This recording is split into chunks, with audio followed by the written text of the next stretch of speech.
I'm Bakhtiar Sonov and you're watching A News. Let's take a look at today's top stories. UK Prime Minister Keir Starmer says former Prince Andrew should testify after new documents reveal Epstein links.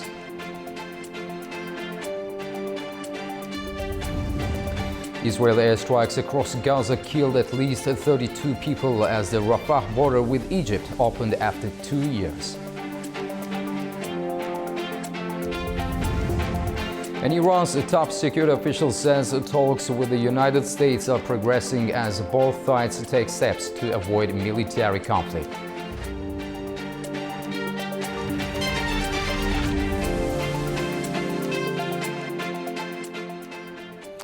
UK Prime Minister says the former Prince Andrew should testify before a US congressional committee after new documents shed light on his links to Jeffrey Epstein.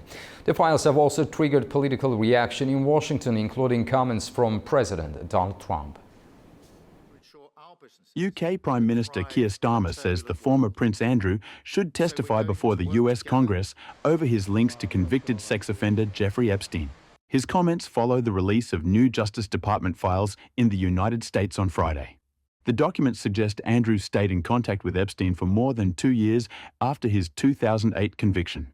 They also contain images and messages that raise fresh questions about the nature of their relationship. Andrew has denied any wrongdoing and says he cut ties with Epstein more than a decade ago. Buckingham Palace has declined to comment. The file release has also drawn a response from President Donald Trump. He says the material clears him of any wrongdoing and claims it undermines attempts to damage him politically. Well, they should be, because it looked like this guy Wolf, who's a writer, was conspiring with Epstein to do harm to me. And I didn't see it myself, but I was told by some very important people that not only does it absolve me, it's the opposite of what people were hoping, you know, the radical left. That Wolf, who's a third-rate writer, was conspiring with Jeffrey Epstein to hurt me, politically or otherwise, and that came through loud and clear. So we'll probably sue Wolf on that. The Justice Department says the release is part of a legal requirement to publish all Epstein-related records, though many pages remain heavily redacted. Ukraine's President Volodymyr Zelensky says Kyiv is waiting for further details from the United States on the next round of peace talks and expects new meetings to take place next week. In his address, Zelensky made no mention of a second round of talks scheduled for today in Abu Dhabi, suggesting it may not go ahead as planned. Earlier, U.S. Secretary of State Marco Rubio said the meeting was meant to be bilateral, involving only Ukrainian and Russian representatives. Washington says recent talks between U.S. envoy Steve Witkoff and a Kremlin official were productive, as the United States continues to lead efforts to end the war. However, territory remains a key issue, with Ukraine rejecting Russia's demand for the entire Donbas region. Freezing temperatures and power cuts are forcing Kyiv residents to rely on emergency heating centers as Ukraine braces for one of the coldest stretches of winter. At the same time, a fragile US-backed peace in attacks on energy infrastructure is offering brief relief. As freezing temperatures grip Ukraine's capital, Kyiv residents have been seeking shelter at emergency heating points set up across the city to help people cope with power cuts and extreme cold. In the Desnyansky district, a school heated by a mobile boiler became a refuge. Volunteers handed out hot meals to long lines of people, including railway workers brought in from the eastern town of Kupiansk to help repair damaged infrastructure. We came to help the city of Kyiv. We are restoring water supply, heating networks. In short, we are doing auxiliary work on heating communications.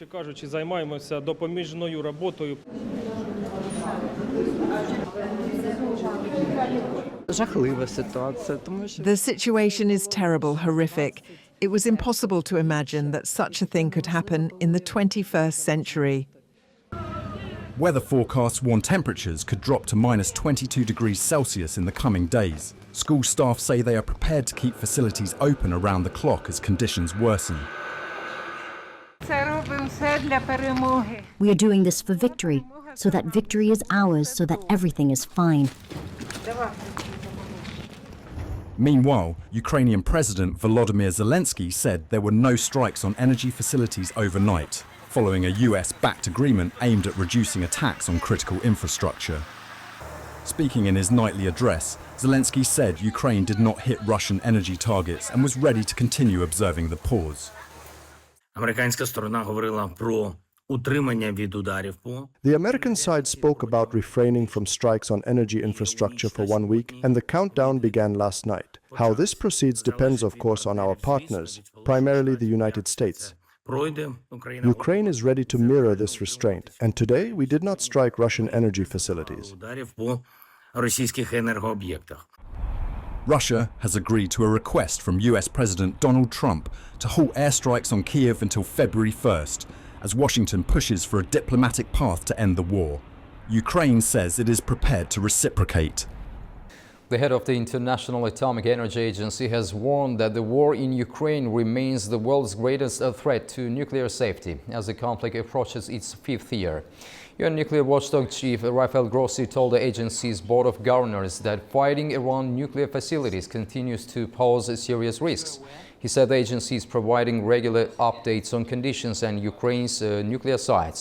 Grossi emphasized the agency's role in preventing escalation, saying international oversight can help maintain stability and predictability during an ongoing war. The ZNPP, the latest, as you know, is that over the past months, I have negotiated together with Ukrainian and Russian counterparts 4 separate temporary ceasefire agreements between both sides for 5 separate repairs of the power lines connected to the plant. Most recently, on Monday, 19th January, ZNPP was reconnected to its last remaining backup power line after successful repairs were completed under the latest temporary ceasefire. This 330 kilovolt backup line had been damaged and disconnected since 2nd of January, reportedly because of military activity. The New START nuclear treaty between the United States and Russia is set to expire within days. Experts say unless the two states reach a last-minute agreement, a move that would leave the world's 2 largest nuclear powers without formal limits on their strategic arsenals for the first time in decades. The world's last remaining nuclear arms control treaty between the United States and Russia is about to expire, raising fresh concerns over strategic stability and a renewed arms race. The New START treaty is set to lapse on February 5th unless Washington and Moscow reach a last-minute agreement. If it ends, the two countries would be left for the first time in more than 50 years without any binding limits on their strategic nuclear weapons. Signed in 2010, New START caps the number of deployed nuclear warheads, missiles and bombers, and allows inspections and data exchanges aimed at building transparency and trust. With the loss of New START now, and the loss or in the absence of the negotiation for some kind of replacement for New START, we continue this loss of communication between the two sides on these critical strategic issues. Having said that, I mean, Russia had suspended its participation in New START back in 2023, so we've not had these data exchanges for quite some time. That loss of communication matters. Without inspections or verified data, both sides are left relying on assumptions, increasing mistrust and the risk of miscalculation. The security environment has also changed. Russia has tested new nuclear-capable systems beyond the treaty's scope, while the United States is increasingly focused on China's expanding nuclear arsenal. The New START is one of the most important instruments of arms control. Its purpose is to ensure strategic stability and avoid an uncontrolled arms race and escalation risks. Meanwhile, the Kremlin says a potential off-ramp was left unanswered. Kremlin spokesperson Dmitry Peskov said Russia proposed continuing to comply with New START for 1 year after its expiration. Russian President Vladimir Putin has backed extending existing limits to buy time for further talks. US President Donald Trump has yet to formally respond, saying the treaty should be replaced with a better one, even if it expires. Some US politicians argue Washington should expand its arsenal to counter China, while Beijing rejects joining talks as long as US and Russian arsenals remain far larger than its own. If New START expires without a replacement, there will be no shared rules, no inspections and no formal limits. The United Nations is warning it could face an imminent financial collapse as unpaid dues from member states push the organization into its worst liquidity crisis in decades. The United Nations says it is running dangerously low on cash, warning that long-standing funding problems have now reached a breaking point. In a letter to member states, Secretary-General Antonio Guterres warned that the crisis is deepening and could soon lead to financial collapse. The UN says the problem is driven by two factors: the non-payment of mandatory dues by member states and UN budget rules that force the organization to return unspent funds. The Secretary General has, as you know, repeatedly made clear the problem both of non-payment of dues by member states and the related problem of the UN being forced to repay member states for budget expenses that it does not budget money that it does not spend, so those two factors have put us on an unsustainable trajectory. The Secretary-General had already warned last November that returning nearly $300 million in budget credits would trigger a liquidity crisis this year, a warning the UN says has now become reality. Although more than 150 member states paid their dues last year, we ended 2025 with a record $1.56 billion in outstanding dues, which is more than double that of the previous year. So unless either the payments come in or we're not compelled to spend, to return the monies that we are not able to spend because we didn't receive the budget, unless one of those two things happen, we face a real danger of running out of money. The warning comes as the United States, the UN's largest contributor, has cut voluntary funding and withheld mandatory payments to both the regular and peacekeeping budgets. The US accounts for 22% of the UN's core budget, followed by China at 20%. We do not have the sort of cash reserves and the sort of liquidity to keep functioning as we've done in previous years. And this is something that the Secretary General has warned with increasing strength each year. Founded in 1945, the United Nations has 193 member states and plays a central role in peacekeeping, humanitarian aid, and international diplomacy. But UN officials warn that without urgent action, programs and operations around the world could soon be at risk. Israeli airstrikes across the Gaza Strip on Saturday killed at least 32 people, according to local authorities. Meanwhile, the Rafah border with Egypt has reopened after 2 years. At least 32 people have been killed in Israeli airstrikes across the Gaza Strip on Saturday, according to local authorities. The attacks have been described by Palestinians as the heaviest since the second phase of the truce, brokered by US President Donald Trump last October, came into effect earlier this month. Since the ceasefire began, Gaza health officials report that at least 509 Palestinians and 4 Israeli soldiers have been killed. Hamas condemned the attacks, accusing Israel of continuing a brutal war against Gaza and urging the United States to intervene immediately. Israel confirmed it carried out several airstrikes, stating they were in response to a breach of the ceasefire by Hamas on Friday. The Israel Defense Forces said militants were seen leaving underground infrastructure in eastern Rafah, where Israeli troops are stationed under the agreement. Airstrikes hit Gaza as Rafah crossing reopens after 2 years, allowing limited daily passage following Israel's last hostage release.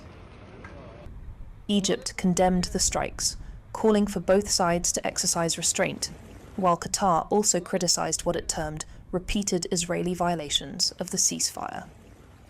The reopening of the Rafah crossing raises hopes for easing the humanitarian situation, but the renewed violence has cast doubt on the future of the truce.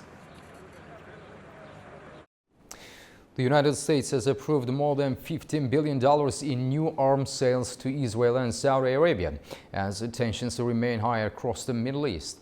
According to the Pentagon, the State Department cleared $9 billion in missile sales to Saudi Arabia, including 730 Patriot PAC-3 interceptor missiles. U.S. officials say the deal will not alter the region's military balance or affect American defense readiness.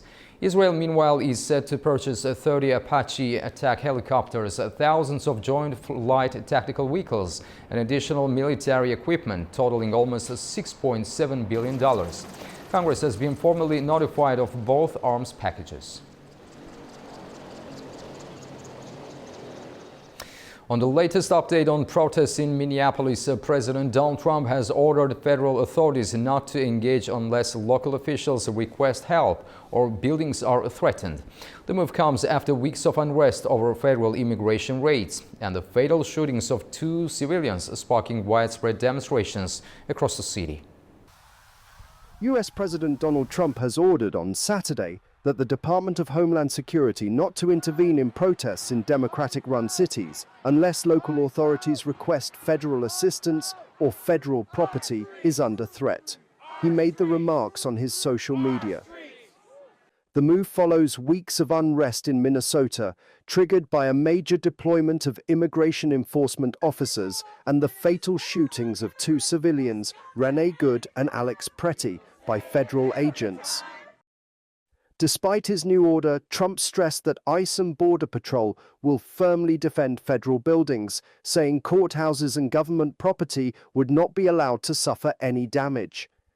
Officials claim the officers acted in self-defense, but bystander video has cast doubt on their account.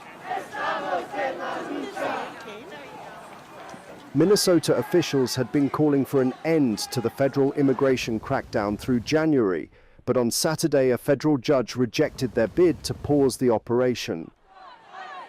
Protests have since spread, with activists closely monitoring immigration raids in Minneapolis and surrounding areas. In Washington, hundreds of residents braved bitter cold on Saturday to march against federal immigration enforcement and the recent fatal shootings by U.S. immigration agents in Minnesota. Protesters voiced their anger at ICE's actions, calling for agents to leave communities and chanting slogans against the agency.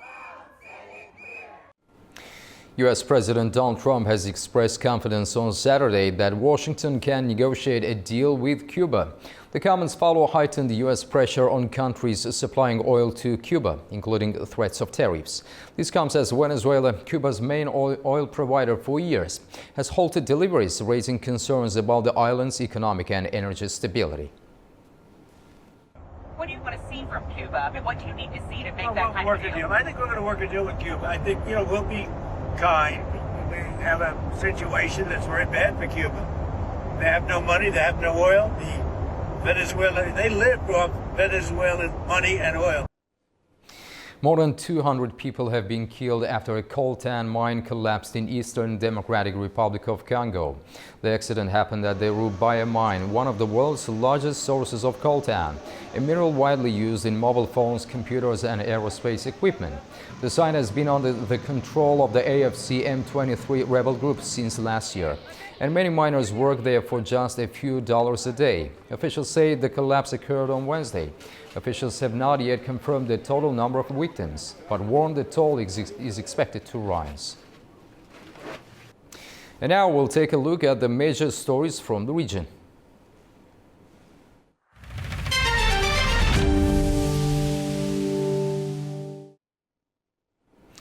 Iran's top security official says talks with the United States are progressing as both sides open communication to avoid military conflict. This follows President Donald Trump saying Saturday that Iran is seriously taking with the United States amid rising tensions. U.S. says talks can resume only if Iran curbs the missile program, a demand Tehran has rejected. Meanwhile, President Masoud Pezeshkian accused on Sunday the United States, Israel and some European countries of exploiting Iran's economic problems and fueling unrest, while Iran's army chief warned that any U.S. misstep could threaten its own security, as well as that of Israel and the wider region. As tensions rise between Iran and the United States, Iranian residents have criticized the American military buildup in the Middle East, saying Washington is doing it all for its own benefit and warning it only increases regional instability. Iranians have voiced concerns about Washington's actions abroad, claiming the United States consistently puts its own interests above the needs of local populations. These concerns come as President Donald Trump has increased the U.S. military presence near Iran, sending what he called a massive armada aimed to urge Tehran to return to negotiations on a fair and equitable nuclear deal. Many argue that the U.S. military presence in the Middle East fuels instability rather than peace. Has the U.S. ever truly helped people in any places, like Iraq, Syria, Venezuela, or Lebanon? Has it ever considered the needs of local people? The only thing that matters to the U.S. is its own national interests and wealth. They, the US military, have never brought security, only anxiety. It's not just us. Other countries in the region share the same worries about the future. Can the presence of the US military truly bring security? On the contrary, if they withdraw, peace will follow, and our security will significantly improve. Analysts caution that with diplomacy looking unlikely, any escalation could have serious consequences, urging restraint to avoid a wider regional crisis. 5 people have died in separate explosions in Iran, reportedly caused by gas leaks. 1 person was killed and 14 others injured in a blast at a residential building in Bandar Abbas on the Gulf Coast. Another explosion in Ahwaz killed 4 people, while emergency teams rescued a child from the rubble. Officials said preliminary checks point to gas buildup as the cause. Security forces in Pakistan have killed at least 92 attackers in Balochistan following a series of gun and bomb assaults across the southwestern province. The Balochistan Liberation Army claimed responsibility, saying dozens of soldiers were killed. Official figures report 8 civilians and 15 security personnel also died. Pakistan's government accused India of backing the rebels, a claim Delhi denies. The violence marks one of the deadliest days in Balochistan amid a long-running insurgency.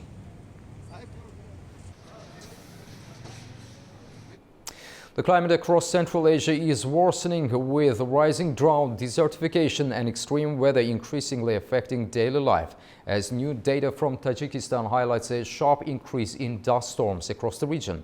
Our correspondent has more from Tashkent. Climate change is accelerating environmental pressure across Central Asia, with shrinking water resources, land degradation and desertification reshaping the region's climate patterns. According to the United Nations, more than 38% of the region's land is now affected by drought, reducing vegetation and allowing dust and sand to spread more easily. Experts also point to poor land and water management, as well as the drying of the Aral Sea, which continues to release salt and dust into the atmosphere. The trend is clearly visible in Tajikistan, where officials recorded 63 dust storms last year, lasting a combined 216 days. Most storms originate from deserts in North Africa and the Middle East and are carried into Central Asia by cyclones. Storm frequency has increased more than tenfold over the past 3 decades. Environmental organizations warn the situation could worsen without stronger regional coordination. The United Nations Convention to Combat Desertification says land degradation, unsustainable irrigation, and rapid construction without green infrastructure are accelerating dust formation. Experts stress that expanding forest belts, restoring degraded land, and improving early warning systems are critical to protecting agriculture, transport networks, and public health, as dust storms increasingly disrupt daily life and raise respiratory disease risks across the region. It is Sivil Rajab reporting from Tashkent, Uzbekistan, A News. Ambassadors from European Union member states have approved a new military assistance package for Armenia worth 20 million euros. The decision has sparked concern among regional experts, who warn it could undermine fragile peace efforts in the South Caucasus. The European Union has agreed to provide Armenia with 20 million euros in military assistance under the European Peace Facility. EU officials say the support will be limited to non-lethal military equipment. This follows an earlier allocation of 10 million euros in 2024, the first time in history that the EU provided military-related support to Armenia under the facility. However, the move has triggered criticism from analysts and regional observers, particularly in Azerbaijan, where experts argue the decision risks destabilizing the region. Let's go back to the agreement, the cooperation agreement between EU and Armenia. And it was actually a very paradoxical document, which already included some statements that broke the peace agenda and the peace process regarding to the criteria and to the outcomes of the Washington summit. So it's really unclear who pushed for this agreement in the European Union, which parliamentarians are voting for this, what was the background of this agreement, and why it is military assistance the main priority of these major budget allocations and money allocations to Armenia. The expert says the EU's decision could become a serious obstacle to the peace-building process between Azerbaijan and Armenia, warning that instead of supporting reconciliation, it may fuel renewed tensions.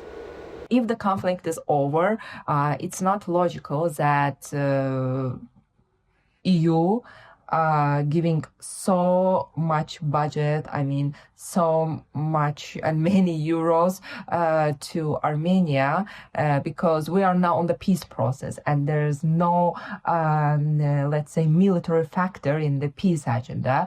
So it's very controversial, and I will say it's even double standards. From one side, EU supporting the peace agenda and the outcomes of the Washington summit, and we can understand this perspective from the statements of Ursula von der Leyen, from the Costa and other officials. From the other side, this really controversial. According to the expert, Baku has also expressed concern that previous EU policy documents outlining strategic cooperation with Armenia included issues that, in Azerbaijan's view, revive past disputes instead of focusing on future-oriented peace. Azerbaijan has been working to place its relations with the European Union on a positive footing, while viewing the bloc's current stance as increasingly unbalanced. As diplomatic efforts continue, the experts stressed that maintaining neutrality and balance will be crucial if the European Union hopes to contribute meaningfully to lasting peace between Azerbaijan and Armenia. That's all we have for now for this hour. Thank you for joining us, and stay tuned to A News for more updates.